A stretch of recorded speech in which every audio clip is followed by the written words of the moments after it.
ગણપતિ બાપા મોરિયા, ઘીમાં લાડુ ચોરિયા।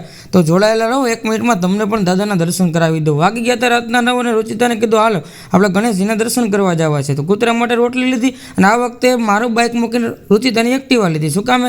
હર વખતે મારું પેટ્રોલ થોડું બગાડે। પછી આવ્યા દ્વારકાધીશ અને દ્વારકાધીશ પછી એની શેરી વળી ગયા તો આવી ગયો સામે દેખાઈ જેકે ચોક, જ્યાં જેકે ચોકના રાજા બેઠા હતા। એ ગણપતિ બાપાના આપણે દર્શન કરવાના હતા, જે આપણા ઘરથી તદ્દન નજીક થાય। તો તમે બધા સાથે જોડાયેલા રહો, તમને પણ હું દાદાના દર્શન કરાવું।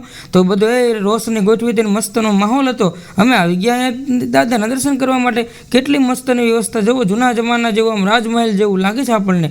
અને હું લાઇનમાં ઊભો રહી ગયો તો, આપણે કંઈ વીઆઈપી નથી ભાઈ કે આપણે કોઈ તરત દર્શન કરવા માટે લઈ જાય। તો હું લાઇનમાં ઊભો હતો અને આ બાજુ LED સ્ક્રીન હતી જ્યાં ગીત વાગતા હતા, લોકોનું ધ્યાન ત્યાં જાય તો કંટાળો આવે નહીં। આ બાજુ અમે દર્શન કરવા જવા હતા અને થોડીક વાર જોઈ તો અહીંયા મંકી મેન દેખાણું, જે બધાની સળી કરતો હતો અને આનંદ કરતો હતો અને બધાને મજા કરાવતો હતો।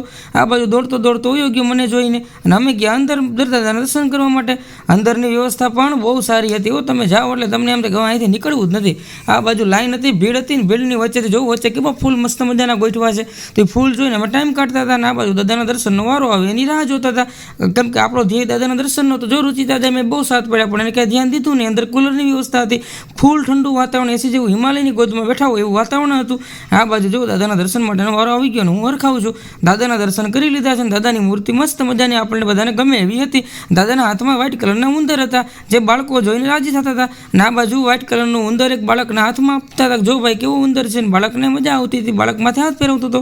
બહાર નીકળી ગયા, આ બાજુ મંકી મેન હતો। મંકી મેન કે મેં ક્યાંક જોયો છે? મેં કીધું મેં તને જોયો છે। આવી ચર્ચા થઈ પછી જો ક્લાસ 1 અધિકારી કેમ હોય એવી રીતે રુચિતા હાલી જાય છે। રુચિતા કે મને એક ફોટો પાડી દો। મેં તો હાલ તને 1 નહીં 3 ફોટો પાડી દો, મને શું વાંધો ભાઈ। પછી અમે ત્યાંથી આઈસ્ક્રીમ ખાવા ગયા, કોઠીનું આઈસ્ક્રીમ ખાવા ગયા। ત્યાં એવું થઈ ગયું કે ચમચી તૂટેલી નીકળી, ખબર નહીં આ તૂટેલી શું કામ હોય તો કમેન્ટ કરજો।